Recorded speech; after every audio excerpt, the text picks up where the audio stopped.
Big week in the Johnson household. I was talking to my wife about this earlier this week. Our 5-year-old started kindergarten for the first time, so she's excited. Her family's coming up. We got like nine extra tickets we had to get or something like that, and then of course she finds out who's calling plays on Sunday. So we got a lot going on this week. So it'll be good. It'll be good. All right, we'll see what happens. We'll see. So I'll open it up from there. Yeah. Do you guys know, though? Have you discussed it internally, obviously? Yeah, we've had discussions. So When was that decision made? you'll have to talk to Coach about that. Yeah, we've had discussions. I mean, they're still ongoing. It's not like anything is firm, but we have a good plan.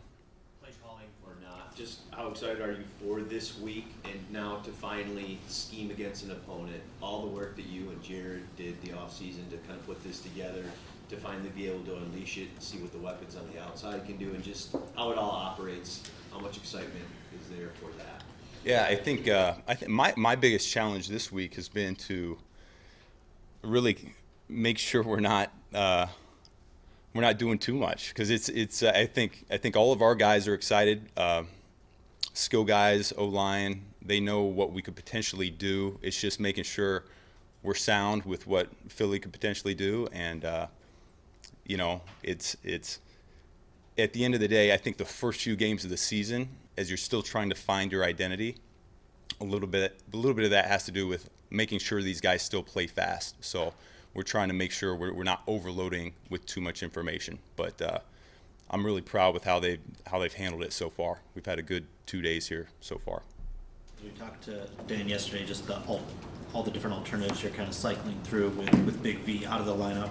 Can you just explain philosophically why we'd even consider moving Sewell in one of those possibilities? Yeah, I think you're always starting with who are our best five, okay? I think you always start with that. But then you also, within that unit, Coach Fraley actually brought it up yesterday, we're only as strong as our weakest link. And so you look at all the possibilities that we could potentially unfold here on Sunday. Panay moving in, certainly one, with Nelson playing out there. Could that be our best five? Absolutely. But at the end of the day, is Panay as good of a guard as he is a tackle? I don't know. I do know this about Panay Sewell. In his second year, he's light years ahead of where he was last year this time. If he was a rookie, we wouldn't even have this conversation. He wouldn't be able to handle it. But because he is a second-year player and he's really made strides this offseason, we can consider this scenario. So it's good. Back to the best five, all Yep. the different scenarios, talking about moving Jonah one side to other, or shifting Frank or shifting Panay. How much is chemistry a factor here when these guys get used to maybe who's on their right and their left shoulder and the tendencies they play with? That's a huge thing up front. There's no question about it. But I think one thing we've been able to do, we've accumulated so many reps over the course of walkthroughs and team periods in training camp that Coach Fraley's been able to give us different scenarios within practice or within walkthrough. So guys have some familiarity with what's going on. It's just, there is a little bit of a gelling period there. So, no, that certainly is part of it. Who's comfortable next to who. The communication factor is a huge thing. So we're all taking that into account. How much is influenced by your opponent and what they do on defense? How much of that has some impact on what decision you make? It has some impact, but personally, I think end of the day, it's us. It's about us. What our guys do well, what they can handle, and then we really want to start there. What about just the flip side of the whole offensive line argument? Like, you're really solid at 4 spots, and isn't there some argument to be made for staying as good as you can at those spots and just replacing one? There's no doubt. There's no and those are the things that we've been thinking about over the course of this week when we found out about Big V. So I'm confident whatever lineup we roll out on, we'll be ready to roll. That they're going to be performing, and we're going to be able to move the ball on offense. That's the expectation. Obviously, it was limited yesterday. How was he? I'll let Coach answer that. I know he was at walkthrough just now, so we'll leave that for the head guy. You were in a different role for this opponent last year, hanging out with TJ, I guess, a little bit more. I imagine you went back and you've watched the film of that game and kind of digested what happened. So 6 points were what you came away with. What did Philadelphia do so well, and what do you guys need to do better to have a shot in this game? Yeah, I think our game last year was really where their season started. Because they went on, they used the momentum from our game and kind of took off from there and ended up making the playoffs because of it. They did a few things differently than what we anticipated, but end of the day, we just didn't execute. We were prepared. We didn't execute the way we needed to execute. And in this league, if you go against a good team and you're not on your P's and Q's, then you're likely to get embarrassed, which is what happened. Collectively, I'm curious, now that the 53-man roster is set, what is your assessment of the tight ends that made the roster? I'm happy. Yeah, I think they all have a role to play, and that's what I'm excited about. They're all smart. It starts there because we do have a lot of volume in some ways, run game and pass game, for them to digest. But they've done a great job. It doesn't matter if one needs a blow, another one will step up. I think Brock and Shane have really complemented TJ really well. So I'm excited to see him go out there and play. Yeah. Just the Eagles defense, they were a lot of too high safety last year, right? Played on the zone, I guess. Now that they have Bradbury, does that change at all? How do you sort of, expect the personnel changes that they made? Yeah, I go back and forth on what to expect from them, because obviously we got their tape from a year ago, but every team's different. Every year's different, and so they'll have tweaks. We've already talked to our unit.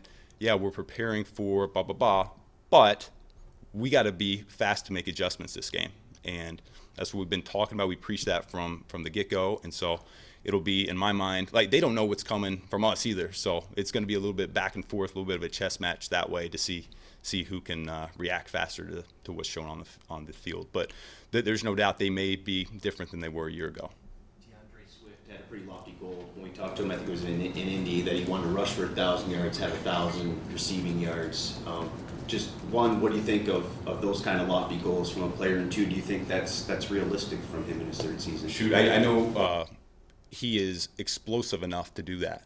There's no doubt. That would put him in rare company, I know, but he is the type of explosive athlete that could do it, and I do think we have the pieces around him that could help him get there. Now, with that being said, we'll see how the season goes, but I would be more than thrilled. That would mean good things for the Detroit Lions if he did that. Inside and outside the program, it's long sort of been seen that the offensive line is maybe the strength of this team now, with one guy out, maybe moving another piece, maybe center's a little banged up. I mean, do you still feel that way? Yeah. I think it always starts up front with our guys, and they've embraced that next man up mentality. Have a lot of confidence in the depth in that room, not just the big five, as we like to call them, over the course of training camp. Everybody, we have really good depth pieces, guys that have played ball in this league for an extended period of time that will be able to perform here for us. So it's good. With the tight ends, you mentioned they all have a role. Do you feel the same way about your receivers? Do you want to try to get all five of those guys into the game each week? Is it important for everyone that's active to see some playing time, just to establish and keep a rhythm as the season goes? They all do have roles, and we're kind of defining those as we go. We're a little bit more honed in this week than what we have been in camp. In camp, we're kind of testing out, evaluating, seeing what guys are capable of. But with that group now, we're going to get them in the right spots, or the spots we think that they'll perform best. I think the challenge is going to be making sure we can spread the ball around enough, and that's a good challenge to have, I think. So, no, that's a good group. And in terms of all five I don't know if all five will play, but I know they'll be ready to play if we need them. Jared Goff said yesterday that working with you in that transition couldn't have been more smooth, and it was better than he could have expected. Also talking about the ownership that you've given him in the offense, can you just talk about your relationship with him and how he has progressed from last year? Yeah. I mean, we had some mutual connections when we first met each other last year when he joined the team, and that kind of hit things off for us. But I didn't really get to truly know him until the second half of last year, where we started working a little bit closer together. But no, he has been everything I could ever hope for from a quarterback, just in terms of preparation. He is, once again, I could talk about all these smart guys. He's very smart. He's on top of it mentally. He takes a lot of pride in being a professional, and I think that carries over to his teammates. So I think he has a lot of really good qualities about him, leadership qualities that most people don't necessarily see. And that's just a little nugget. I'm looking forward to seeing what he does here on Sunday and the rest of the season. Motion, obviously, I think we all understand sometimes what it does to a defense, but how is Jared with motion? Does he like seeing a set defense? Does he like, different quarterbacks, I guess, like different things when it comes to some of that? How does he? Yeah, no, he's got his comfort zone. Yeah, I mean, it's what, year 7 for him, so he definitely has a comfort zone for how he likes a few things, and we've gone back and forth on that, and he's been receptive to new ideas as well. But no, I think he does have a good grasp of the big picture, what he's seeing in front of him, and he's really keyed on things that we might identify for him to hone in on. Hey, this is a little tip, this is that, and he's been on top of it. So it's encouraging. Yep. Thank you, guys.